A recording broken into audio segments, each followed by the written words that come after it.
ସମୁଦ୍ରରେ ମଧ୍ୟ ଗୋଟେ ଏମିତି ଜାଗା ଅଛି ଯାହା ପୁରା କ୍ୟାପ୍ଟେନ୍ ମାନଙ୍କୁ ଆଶ୍ଚର୍ଯ୍ୟ କରିଦେଇଛି।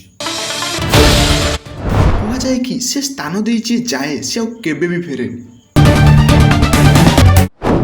ବର୍ମୁଡା ଟ୍ରାୟାଙ୍ଗଲରେ ପହଞ୍ଚିଲା ମାତ୍ରେ ବାହାର ଦୁନିଆ ସହ ସମସ୍ତ ସମ୍ପର୍କ କଟିଯାଏ।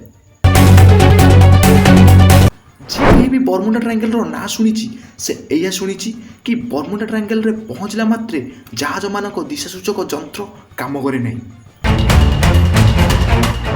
ସମୁଦ୍ରରେ ଯାଉଥିବା ଜାହାଜ ହଉ କି ଆକାଶରେ ଉଡ଼ୁଥିବା ଏରୋପ୍ଲେନ୍ ହଉ, ବର୍ମୁଡା ଟ୍ରାୟାଙ୍ଗଲରେ ପହଞ୍ଚିଲା ମାତ୍ରେ ସମସ୍ତଙ୍କ ଦିଶା ଭ୍ରଷ୍ମ ହୋଇଯାଏ। କାହିଁକି ଏତେ ଗୁଡ଼ିକ ଦୁର୍ଘଟଣା ପରେ ବି ଏହାକୁ ପ୍ରତିବୋଧକ କ୍ଷେତ୍ର ଘୋଷଣା କରାଯାଇ ନାହିଁ? କ'ଣ ଆଧୁନିକ ବିଜ୍ଞାନ ବର୍ମୁଡା ଟ୍ରାୟାଙ୍ଗଲର ରହସ୍ୟ ଉପରୁ କେବେ ପରଦା ହଟେଇ ପାରିବ? ଯଦି ବର୍ମୁଡା ଟ୍ରାୟାଙ୍ଗଲ ଏତେ ଭୟାନକ କ୍ଷେତ୍ର, ତେବେ ଏହାର ନାଁ କାହିଁକି କୌଣସି ଅଫିସିଆଲ ମ୍ୟାପ୍ରେ ଦେଖିବାକୁ ମିଳେ ନାହିଁ? ଫ୍ରେଣ୍ଡସ୍, ବିଲକୁଲ ଶେଷ ପର୍ଯ୍ୟନ୍ତ ଦେଖନ୍ତୁ, କାହିଁକି ନା ଆଜିର ଏ ଭିଡ଼ିଓରେ ବର୍ମୁଡା ଟ୍ରାୟାଙ୍ଗଲ ସହ ଜଡ଼ିତ ସମସ୍ତ ତଥ୍ୟକୁ ଆଜି ଆପଣ ଜାଣିପାରିବେ। ଡିସେମ୍ବର 5, 1945 14 ଜଣ ନାଭି ଏୟାରମ୍ୟାନ୍ ଫ୍ଲୋରିଡାରୁ ଟେକ୍ଅଫ୍ କଲେ ତାଙ୍କ ରୁଟିନ୍ ଟ୍ରେନିଂ ପାଇଁ।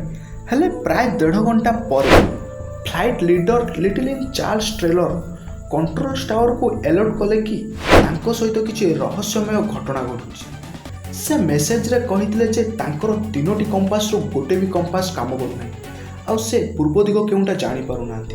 ଆଟଲାଣ୍ଟିକ୍ ଅସମର ପଶ୍ଚିମ ଭାଗ, ଯାହାକୁ ବର୍ମୁଡା ଟ୍ରାୟାଙ୍ଗଲ କୁହାଯାଏ, ସେଠି ଏ ଜାହାଜ ଯାହାର ନାଁ ଫ୍ଲାଇଟ୍ 19, ତାକୁ ସେହିଦିନ ପାଖରୁ କେବେ ଦେଖିବାକୁ ମିଳେନି। ତାପରେ ସେହିଦିନ ସନ୍ଧ୍ୟାରେ ଆଉ ଗୋଟେ ସର୍ଚ୍ଚ ପ୍ଲେନ୍କୁ ଫ୍ଲାଇଟ୍ 19 ଖୋଜିବା ପାଇଁ ପଠାଇଲେ। ହେଲେ ସେହି ସର୍ଚ୍ଚ ପ୍ଲେନ୍ ବି 27 ମିନିଟ୍ ପରେ ସେଥିରେ ଥିବା 13 ଜଣ କ୍ରୁ ସମେତ ସେହି ପ୍ଲେନ୍ ବି ରହସ୍ୟମୟ ଭାବେ ଗାୟବ ହୋଇଗଲା। ଫ୍ଲୋରିଡା ପ୍ଲାଟୋରିକୋ ଏବଂ ବର୍ମୁଡା ମଝିରେ ଥିବା ଏହି ଭାଗକୁ ବର୍ମୁଡା ଟ୍ରାୟାଙ୍ଗଲ ନାଁ ଦେଇଥିଲେ ଅର୍ଥର ଭିନସେନ୍ଟ କ୍ୟାରିକ୍ସ।